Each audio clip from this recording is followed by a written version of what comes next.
सच्ची सहेली, महिलाओं के लिए सबसे भरोसेमंद औषधि एवं टॉनिक। वस्त्र मंत्रियों का राष्ट्रीय सम्मेलन आयोजित केंद्रीय वस्त्र मंत्री गिरिराज सिंह ने किया प्रतिभाग। कई राज्यों की ओर से लगाए गए स्टॉलों का किया अवलोकन। डीएम ने कई कार्यालयों का किया औचक निरीक्षण। अधिकारियों और कर्मचारियों में मचा हड़कंप। शिक्षा विभाग समेत कई विभागों की ली जानकारी। ऋषिकेश में ट्रैफिक नियमों के उल्लंघन पर परिवहन विभाग सख्त। एआरटीओ ने 2 इलेक्ट्रॉनिक बस की सीज। नियमों का पालन करने की दी हिदायत। हरिद्वार में कुंभ मेले को लेकर खाद्य सुरक्षा विभाग अलर्ट। विभाग ने कार्यशाला का किया आयोजन। खाद्य सुरक्षा के कड़े मानकों की दी जानकारी। और विद्युत विभाग के उप संस्थान में हुई चोरी। पुलिस ने 4 चोरों को किया गिरफ्तार। चोरी का सामान और औजार बरामद।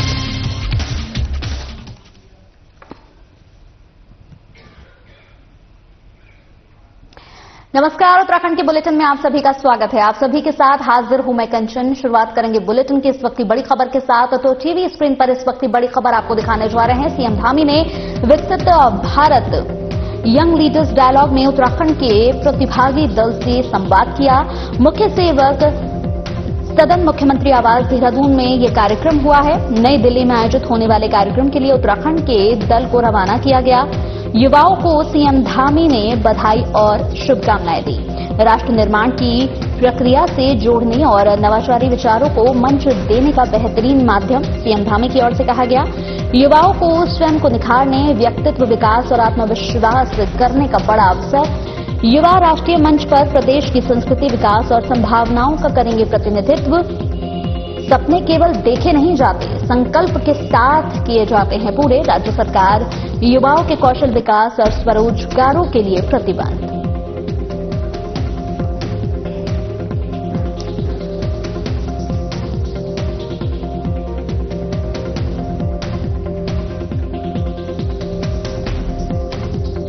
आपको अपने प्रदर्शन करने को, स्वयं को निखारने का, अपने व्यक्तित्व का विकास करने का और अपने अंदर एक आत्मविश्वास, सेल्फ कॉन्फिडेंस आपके अंदर डेवलप हो और एक एक्सपोजर जो आपको वहां मिलने वाला है। और सबसे बड़ी बात है कि पूरे देश भर के लोगों से मिलने का भी अवसर आपको मिलने वाला है। वहां आपको बहुत कुछ सीखने को मिलेगा। इसलिए मेरी ओर से आप लोगों को बहुत शुभकामनाएं हैं। और आप सभी लोग आने वाले समय में जो हमारे प्रधानमंत्री जी ने विकसित भारत का संकल्प लिया है, तो उस विकसित भारत को बनाने की नींव अगर कोई है तो हमारे यंग लीडर्स हैं, जिनको अब आने वाले समय में विभिन्न क्षेत्रों में काम करना है। अनेक कामों को पूरा करना है, अनेक कामों को आगे बढ़ाना है, अनेक नवाचारों को शुरू करना है। उसकी एक महत्वपूर्ण कड़ी आप सब लोग हैं। और आज भारत एक ऐसे दौर में खड़ा हो गया है कि जहां केवल सपने देखे नहीं जाते हैं, बल्कि सपनों को संकल्प के साथ पूरा किया जाता है। आज दुनिया का कोई ऐसा क्षेत्र नहीं है जहां पर भारत के लोग उसका नेतृत्व न कर रहे हों। भारत के लोग आज हर क्षेत्र में बहुत अच्छा काम कर रहे हैं, चाहे अंतरिक्ष पर जाना हो, चाहे साइंस एंड टेक्नोलॉजी का क्षेत्र हो, खेल का मैदान हो। हर जगह पर आज भारत का तिरंगा शान से लहराने का काम भारतवासी कर रहे हैं। चलिए इस वक्त की एक और बड़ी खबर आपको बता दें। लगातार जिस तरह से अवैध निर्माण हो रहा है, अवैध निर्माण को लेकर सख्त एक्शन यहां पर लिया जा रहा है। जिला विकास प्राधिकरण टिहरी का अवैध निर्माण के खिलाफ कड़ा रुख है। ढालवाला में संयुक्त सचिव के आदेश पर सीलिंग की बड़ी कार्रवाई की गई है। महेंद्र सिंह के अवैध निर्माण को सील कर दिया गया है। सहायक अभियंता पंकज पाठक के नेतृत्व में अवर अभियंता राहुल चमोली और विपिन कोठारी ने सीलिंग की कार्रवाई को अंजाम दिया। अवैध निर्माण से नहीं होगा कोई भी समझौता। पंकज पाठक की ओर से ये बातें कही गई हैं। नियमों का उल्लंघन करने वालों पर लगातार कड़ी कार्रवाई आगे भी की जाएगी और किसी भी प्रकार के निर्माण कार्य से पहले प्राधिकरण की अनुमति लेनी होगी।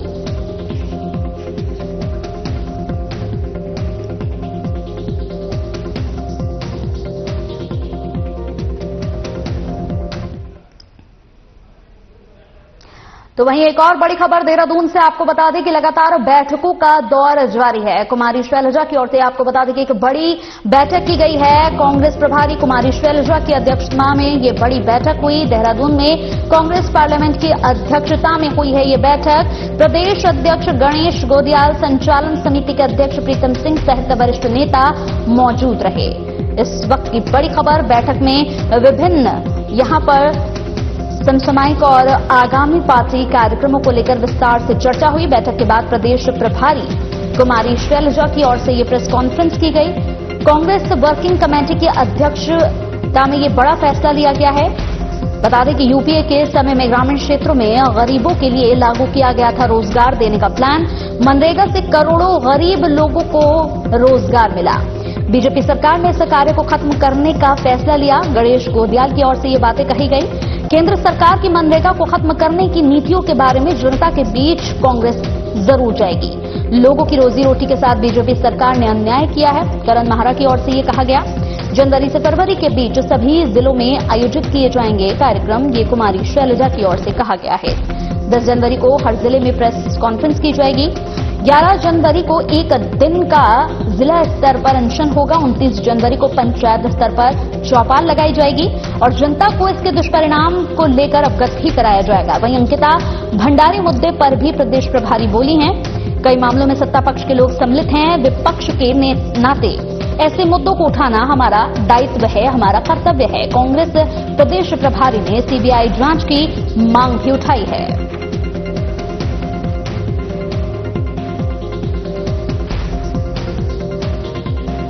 लोगों के लिए एक पाथ ब्रेकिंग प्रोग्राम दुनिया का लागू किया गया था। डॉक्टर मनमोहन सिंह जी उस समय प्रधानमंत्री थे। सबसे महत्वपूर्ण दुनिया का कार्यक्रम था किसी भी ग्रामीण क्षेत्र के लिए लोगों को रोजगार देने का। और ये कार्यक्रम मनरेगा जब शुरू हुआ, एम्प्लॉयमेंट गारंटी, ग्रामीण क्षेत्र में रोजगार की गारंटी देने का, तो ये अपने आप में बहुत ही बड़ा कार्यक्रम है। इस कार्यक्रम ने देश के करोड़ों लोगों को गरीबी से बचाया, उनके हाथ में काम दिया। कोविड जैसे समय में लोग मनरेगा से 100 दिन का कार्य वो अपना नाम पंजीकृत करें और उन्हें सरकार की गारंटी है, केंद्र सरकार की गारंटी है कि उन्हें कार्य मिलेगा। आदरणीय हमारी कुमारी शैलजा जी ने सभी बिंदुओं पर प्रकाश डाल दिया। आज की बैठक में ये दो मुख्य बातें थी और पहली बात तो मनरेगा से संबंधित है कि किस प्रकार से ग्रामीण भारत की तस्वीर को उज्जवल बनाने के लिए अतीत में कांग्रेस की सरकार ने मनरेगा की जो योजना लाकर ग्रामीण भारत की उम्मीदों को पूरा किया और किस प्रकार से उन उम्मीदों पर आज मोदी सरकार तुषारपात कर रही है। हमारे प्रदेश का एक ज्वलंत मुद्दा इस समय अंकिता भंडारी और जैसे कि करण मेहरा जी और हमारी प्रभारी जी ने कहा कि कितनी अंकिताएं इस प्रदेश में हजारों की तादाद में पिछले 8 सालों में बालिकाएं गुमशुदा हो गई हैं और निश्चित रूप में इस ओर इशारा जाता है कि प्रदेश की सरकार महिला सुरक्षा के प्रति गंभीर न होकर निश्चित रूप में इसका खामियाजा हमारी बेटियों को भुगतना पड़ रहा है। हमारे जो मनरेगा की आत्मा है स्वराज की by the people for the people जो हमारे संविधान ने कहा है, उसके तहत मनमोहन सिंह जी ने ये योजना का गठन किया जो दुनिया की सबसे बड़ी रोजगार के लिए योजना थी और रोजगार का अधिकार था। इसमें अब ग्राम सभा की जरूरतों के हिसाब से योजनाएं नहीं बनी। ग्राम सभाएं अपनी योजनाएं बना के नहीं भेजना, केंद्र से योजनाएं नीचे को लागू होंगी। तो जो मूल आत्मा है मनरेगा की उसको खत्म कर रहे हैं। और उत्तराखंड का जो औसत है वो 47 दिन का है, 125 दिन के बाद बेईमानी रहती है। चलिए इसी बीच इस वक्त एक और बड़ी खबर आ रही है टीवी स्क्रीन पर। इस वक्त एक और बड़ी खबर आपको दिखाने जा रहे हैं। उत्तराखंड में लगातार हो रहे बदलावों को लेकर इस वक्त की ये बड़ी खबर है। वन मुख्यालय के मंथन सभागार में सीएम धामी की ये बड़ी बैठक हुई है। बैठकों का दौर लगातार जारी है। वन मुख्यालय के मंथन सभागार में ये बैठक हुई जिसमें देहरादून जनपद के विकास कार्यों की समीक्षा की गई। मुख्यमंत्री के संबंधित अधिकारियों को यहां पर निर्देश दिए गए। निर्धारित समय में पूरे हो बिजली पानी की भूमिगत लाइनों का काम। सभी विभाग वर्ष भर में प्रस्तावित कार्यों को सूचीबद्ध तरीके से कर दें। ठोस कार्य योजना बनाकर कार्य करने की अनुमति भी दी गई है। आंतरिक सड़कों के रखरखाव पर विशेष ध्यान देने की बात भी कही गई। आयुष्मान कार्ड, राशन कार्ड, परिवार रजिस्टर, बिजली के बिल और अन्य महत्वपूर्ण दस्तावेजों के सत्यापन कार्रवाई जारी रखने के लिए कहा गया है। गलत तरीके से बने दस्तावेजों को निरस्त करने की सलाह दी गई है और गलत प्रमाण पत्र जारी करने वालों के खिलाफ सख्त कार्रवाई के आदेश दिए गए। शहरों को अतिक्रमण मुक्त रखने के लिए कहा गया है। नियमित कार्यों और नवाचार आधारित विकास कार्यों को प्राथमिकता देने की बात कही गई है और विकास योजनाओं को गति देने की बात भी कही गई है। बड़ी खबर इस वक्त की जन जन की सरकार जन जन के द्वार कार्यक्रम के माध्यम से जिन समस्याओं का मौके पर समाधान करने के निर्देश दिए गए। पात्रता श्रेणी वालों को ही योजनाओं का लाभ दिया जाएगा। पारदर्शिता, समयबद्धता और जनहित सरकार की सर्वोच्च प्राथमिकता रहेगी, सीएम धामी की ओर से कहा गया। लक्ष्यों की पूर्ति के लिए सभी विभाग पूरी प्रतिबद्धता के साथ कार्य करें। शीतकाल को ध्यान में रखकर महिलाओं और बुजुर्गों के प्रति यहां पर विशेष संवेदनशीलता बरतने के लिए कहा गया है। रैन बसेरों में सभी आवश्यक सुविधाओं को उपलब्ध कराया जाए।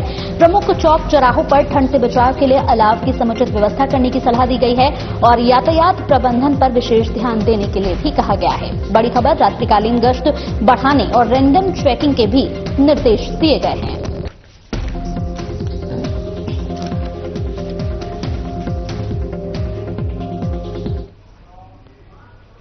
चलिए यहां रुकते हैं एक छोटे से ब्रेक के लिए। जल्द हाजिर होंगे कुछ और खबरों के साथ। आप बने रहिए उत्तराखंड के बुलेटिन में।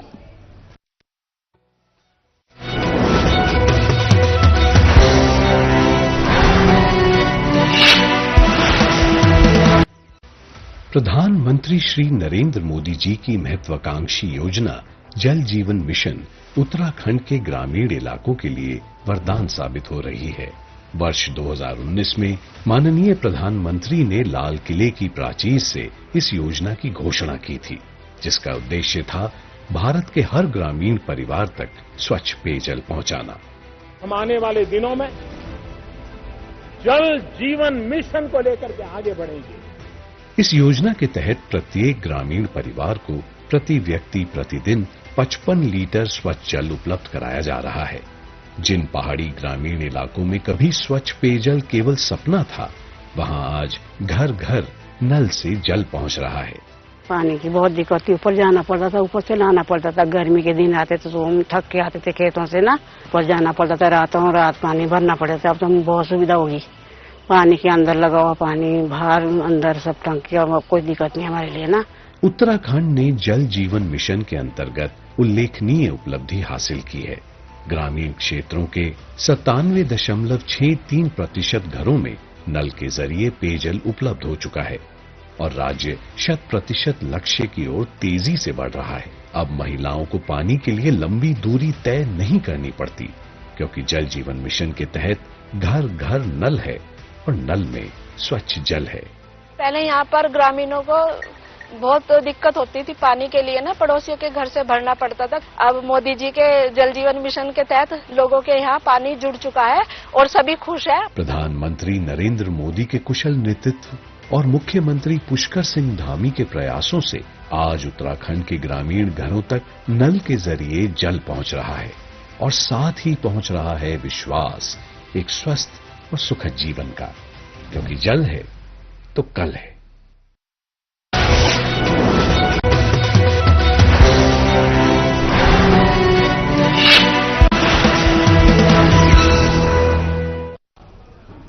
ब्रेक के बाद स्वागत है आपका। बढ़ते हैं अगली खबर की ओर। तो उत्तराखंड के कृषि मंत्री गणेश जोशी ने असम के गुवाहाटी में भारत सरकार के वस्त्र मंत्रालय द्वारा आयोजित 2 दिवसीय वस्त्र मंत्रियों के राष्ट्रीय सम्मेलन में मुख्यमंत्री पुष्कर सिंह धामी के प्रतिनिधि के रूप में केंद्रीय वस्त्र मंत्री गिरिराज सिंह के साथ प्रतिभाग किया।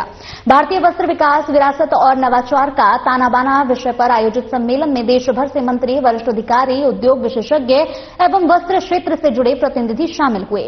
कार्यक्रम में कृषि मंत्री गणेश जोशी ने केंद्रीय वस्त्र मंत्री गिरिराज सिंह और मध्य प्रदेश के मुख्यमंत्री मोहन यादव के साथ विभिन्न राज्यों द्वारा लगाए गए स्टॉलों का अवलोकन भी किया। कृषि मंत्री गणेश जोशी ने राष्ट्रीय मंच पर उत्तराखंड के वस्त्र, यहां हथकरघा और हस्तशिल्प क्षेत्र की व्यापक संभावनाओं को प्रस्तुत किया। उन्होंने केंद्रीय वस्त्र मंत्रालय को सम्मेलन के सफल आयोजन के लिए बधाई देते हुए कहा कि उत्तराखंड और असम जैसे हिमालय और पूर्वोत्तर राज्य साझा चुनौतियों और अवसरों से जुड़े हुए हैं। कृषि मंत्री ने कहा कि पीएम मोदी के मेक इन इंडिया और वोकल फॉर लोकल विजन और उत्तराखंड के सीएम धामी के नेतृत्व में उत्तराखंड अपने पारंपरिक वस्त्र उद्योग को आधुनिक स्वरूप देने के लिए प्रतिबद्ध है।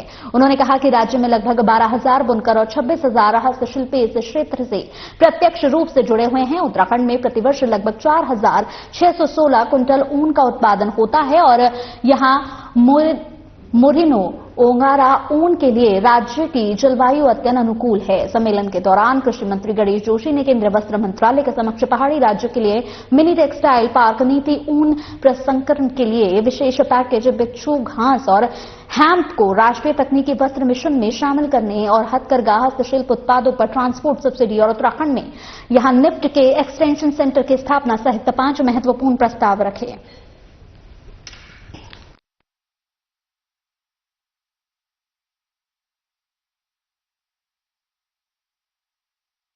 हमने अपना एक ब्रांड डेवलप किया है जो कॉम्पिटिशन के माध्यम से जिसको हमने किया है।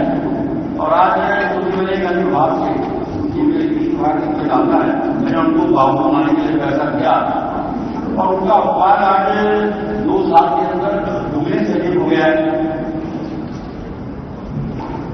कपूर प्लाट उत्पादों का निर्माण प्रदेश में 13 जिलों में 300 महिलाओं को हमारी जो भी ग्रामीण विकास परियोजना है उसके माध्यम से हम प्रशिक्षित कर रहे हैं। और जो हमारा एसपी मॉडल है उसका हम रेशम कृषि का संचालन जो है पौड़ी जिले में कर रहे हैं और 150 एकड़ में कुछ गुणवत्ता वाले शत्रुघ्न वृक्षारोपण का काम नहीं किया है और यह मॉडल करके छोटे राज्यों के आदर्श बना है। इस मामले में आपसे निवेदन करना चाहता हूं, आज हमारे यहां जब और स्टारमेंट में 2 सिम कार्ड इसके लिए केंद्र सरकार की योजना है तो आपका आभारी होगा। और दूसरा, हमारे यहां मछली, नैनीताल, अल्मोड़ा, चौकिया जैसे पर्यटन स्थल है और चारधाम में आकांक्षी द्वार और नाम कलाकार आप देख रहे होंगे। तो निफ्ट का जारी स्टूडियो उत्तराखंड में स्थापित करें जिससे प्रवृत्ति उत्पादों के अंदर मिल जाए। वहीं DM Tehri Nitika Khandelwal action mode में नजर आ रही हैं। डीएम ने नरेंद्र नगर स्थित पुराने कलेक्टर परिसर में संचालित विभिन्न कार्यालयों का औचक निरीक्षण किया। इस दौरान अधिकारियों और कर्मचारियों में हड़कंप मच गया। आपको बताते चले कि निरीक्षण के दौरान डीएम ने शिक्षा विभाग, जिला प्रबंधक, वित्त एवं विकास निगम, पीएमजीएसवाई, सिंचाई, कृषि पशुपालन सहित विभिन्न विभाग के बारे में जानकारी ली। यहां पर पीएमजीएसवाई और सिंचाई विभाग के कार्यालयों में नोटिस बोर्ड खाली पाए जाने पर डीएम ने कड़ी फटकार लगाते हुए नोटिस बोर्ड पर टेंडर नोटिस सहित अन्य आवश्यक सूचनाएं प्रदर्शित करने के निर्देश दिए हैं। इसके साथ ही कार्यालय परिसर में समुचित साफ सफाई न होने पर डीएम ने नाराजगी जताते हुए सफाई व्यवस्था को दुरुस्त करने के निर्देश दिए। साथ ही विभिन्न कार्यालयों में अनुपस्थित पाए गए कार्मिकों के वेतन पर रोक लगाने के निर्देश भी दे दिए हैं।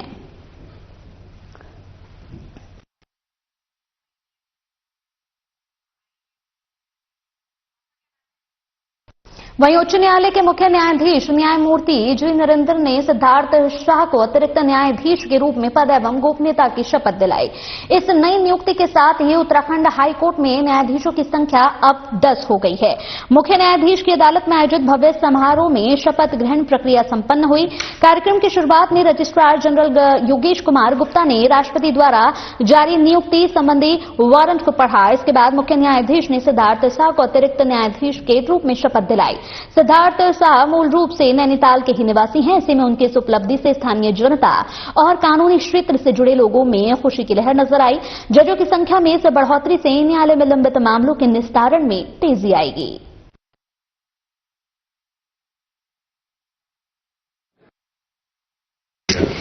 That I will duly and faithfully and to the best of my ability. That I will duly and faithfully and to the best of my ability. Knowledge and judgment perform the duties of my office without fear or favor, affection or ill will. Knowledge and judgment perform the duties of my office without fear or favor, affection or ill will. And that I will uphold the Constitution and the laws. And that I will uphold the Constitution and the laws. वहीं तीर्थ नगरी की सड़कों पर traffic नियमों के उल्लंघन को लेकर परिवहन विभाग पूरी तरह से एक्शन मोड में नजर आ रहा है और इसी कड़ी में यहां पर एआरटीओ रश्मित पंत ने बड़ी कार्रवाई करते हुए गलत दिशा में खड़ी होकर सवारी बैठा रही 2 इलेक्ट्रिक बसों को सीज कर दिया है। आपको बताते चले कि जानकारी के अनुसार ये बसें रोडवेज बस अड्डे से ठीक सामने रॉन्ग साइड में खड़ी होकर देहरादून जाने वाली सवारियों को बैठा रही थी। एआरटीओ ने मौके पर ही यहां ड्राइवर और कंडक्टर को कड़ी फटकार लगाई। एआरटीओ रश्मि पंत ने स्पष्ट किया कि इन बसों के संचालकों को पहले भी कई बार नियमों का पालन करने की हिदायत दी गई है, लेकिन उनके अड़ियल रवैये से कोई सुधार यहां पर नहीं आ रहा है। इसीलिए रॉन्ग साइड संचालन और अवैध रूप से सवारी बैठाने पर 2 इलेक्ट्रिक बसों को सीज कर दिया गया और इसी के साथ अन्य बस संचालकों को सख्त हिदायत दी गई है। यदि वो निर्धारित पॉइंट के अलावा कहीं और से बसें संचालित करते हैं और अगर उनकी बात नहीं मानते हैं तो उनके खिलाफ भी ऐसी ही कार्रवाई की जाएगी। उन्होंने बताया कि विभाग को लगातार शिकायतें मिल रही थी कि इलेक्ट्रिक बसों के इस अवैध संचालन से व्यवस्था बिगड़ रही है। नियमों के उल्लंघन और तय स्थानों से बसों का संचालन न होने के कारण रोडवेज और स्थानीय टैक्सी संचालकों को भी आर्थिक नुकसान उठाना पड़ रहा है। यात्रियों को बीच सड़क से उठाने के कारण यातायात भी बाधित हो रहा है, जिसे देखते हुए विभाग ने ये पूरी कार्रवाई की है।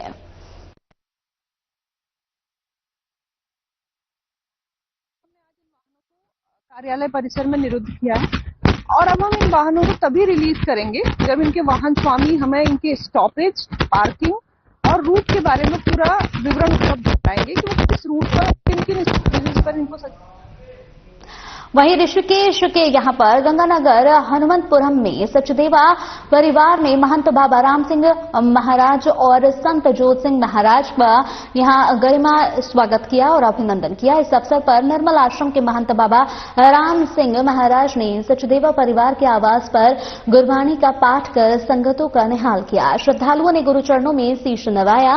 संत जोत सिंह महाराज ने कहा कि समाज सेवा में ही मानवता का संदेश है। निर्मल आश्रम पिछले 50 वर्षों से समाज के उत्थान और सेवा कार्यों में अग्रणी भूमिका निभा रहा है। शिक्षा और स्वास्थ्य के क्षेत्र में निर्धन लोगों के लिए निरंतर सेवाएं भी जारी हैं।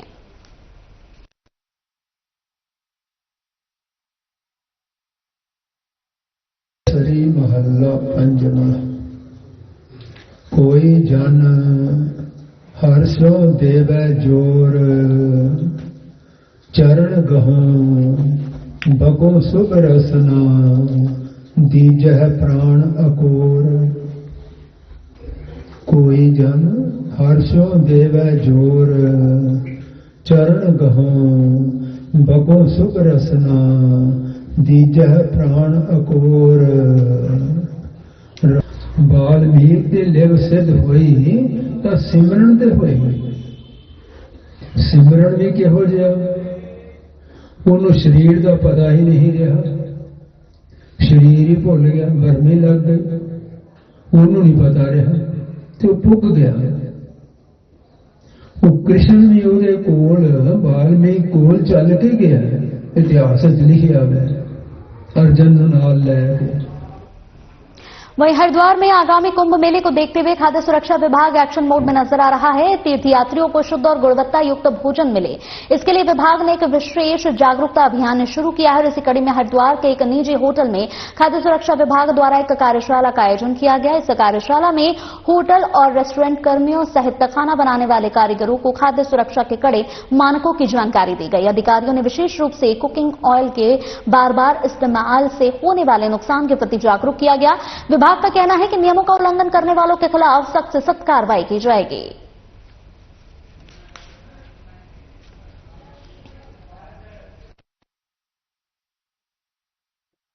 प्रसार किया जाए, उसी का एक पार्ट है ये ईट राइट इंडिया। इसके अंतर्गत हम लोग स्कूलों में भी आजकल अवेयरनेस प्रोग्राम चला रहे हैं और FSW के माध्यम से लोगों को जागरूक कर रहे हैं। उसके माध्यम से जो भी हमारे फूड आर्टिकल है उसकी जांच कर रहे हैं और जांच के जो भी रिजल्ट होते हैं उनके सामने हमको बता रहे हैं। अगर कोई ऐसा कोई फेल होता है, अनसेफ या उस टाइप का सब स्टैंडर्ड आर्टिकल आता है, उसका हम सोर्स पता करके हम फूड सेफ्टी ऑफिसर की टीम जो हमने जो कार्यशाला आयोजित की है, आज आपके यहाँ से इस प्रोग्राम को हमने इसको एक तरह से लॉन्च किया है और जो आगामी कुंभ है उसको हमारा प्रयास है कि हम यहाँ बड़ी लाखों की संख्या में श्रद्धालु पर्यटक आएंगे और हरिद्वार आपको पता है कि एक तीर्थ नगरी है, यहाँ पूरे देश दुनिया के लोग आते हैं।